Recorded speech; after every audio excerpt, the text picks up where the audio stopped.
இப்போ ஹிந்தி மொழி திணிப்பு, தமிழ் மொழி பிரச்சனை, போராட்டம் அப்படின்னு நிறையா போயிட்டுருக்கு. ஆனால் இது எல்லாத்துக்குமே வரலாறோட தொடர்பு இருக்குது. என்ன காரணம்னா, ஒரு 5-6 வருஷம் கொரோனாவுக்கு முன்னாடி பார்த்திங்கன்னா ஜிடிபின்னு சொல்லுவாங்க.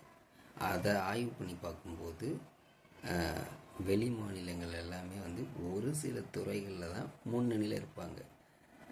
மகாராஷ்டிராவாகட்டும், மும்பை, டெல்லி, ஆந்திரா, இல்லை மற்ற மாநிலம் எதுவாக இருந்தாலும் ஒரே ஒரு துறையில் மட்டும்தான் முன்னணியில் இருப்பாங்க. ஆனால் தமிழ்நாட்டை பொறுத்த வரைக்கும் மருத்துவம், தொழில்துறை, கல்வி, அரசியல் எல்லாத்துலேயும் ஒட்டுமொத்தமாக யாராலையும் நெருங்க முடியாத அளவுக்கு மேன்மையில் முதலிடத்தில் இருக்காங்க.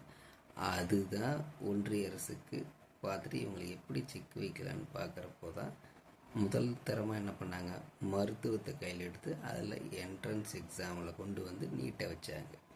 ஏன், எல்கேஜி யூகேஜியில் கட்டாயம் மாற்றினா நாம் உஷாராயிடுவோம். அங்கேயே எதிர்ப்பு தெரிவிப்போம். எப்போ ஒரு காய் பழுத்து பழமாகி விற்கிறதுக்கு வருதோ அப்போ என்ட்ரன்ஸில் பிடிச்சி நீட் அப்படின்னு கொண்டு வச்சுட்டாங்க. இது ஆரம்பத்துலேருந்தே நான் கற்றுக்கிட்டே வந்திருந்தோம்னா அதுவும் ஈஸியாக கடந்து போய் பாஸ் பண்ணிட்டு போயிட்டே இருக்கலாம். அதை அவங்க பண்ணலை. தமிழை வளர்த்ததுக்கு மெயின் காரணம் யார்? இந்த ஜிடிபியில் நம்ம இவ்வளோ தூரம் முன்னாடி முதல் இடத்துக்கு வந்ததுக்கு காரணம் யாருன்னா, இதுக்கு விதை தந்தை பெரியார் போட்டது. அதுக்கடுத்து காமராஜர் செடியை பாதுகாத்து வளர்த்து, அதுக்கப்புறம் அண்ணா, கலைஞர், எம்ஜிஆர், இப்போ இருக்கிற தளபதி ஸ்டாலின், அண்ணன் உதயநிதி, அன்பில், இவங்க எல்லாருமே வளர்ந்த ஆலமரத்தை பாதுகாத்து வச்சுருக்காங்க. அதை திடீர்னு உங்களால் பிடுங்க முடியுமா? அசைக்க கூட முடியாது. அதனால தான் போகிறாங்க. இதை எப்படி சாய்க்கலாம், நீட்டை கொண்டு காலி பண்ணிடலான்னு பார்க்குறாங்க. நாம் அதுக்கு எதிர்ப்பு தெரிவிக்காமல் இருந்தோம்னா அடுத்து இன்ஜினியரிங்கில் வந்திருக்கோம், அடுத்து ஆர்ட்ஸ் அண்ட் சயின்ஸில் வந்திருக்கோம், அப்புறம் எல்கேஜி யூகேஜிலையும் ஹிந்தி கட்டாயப்படுத்தியிருப்பாங்க. நாம் மருத்துவத்திலே உஷாராக எதிர்க்கவும் அவங்களால ஒன்றும் பண்ண முடியல. எதிர்ப்பு பலமாக இருக்குது, அவங்களால ஒன்றும் பண்ண முடியல.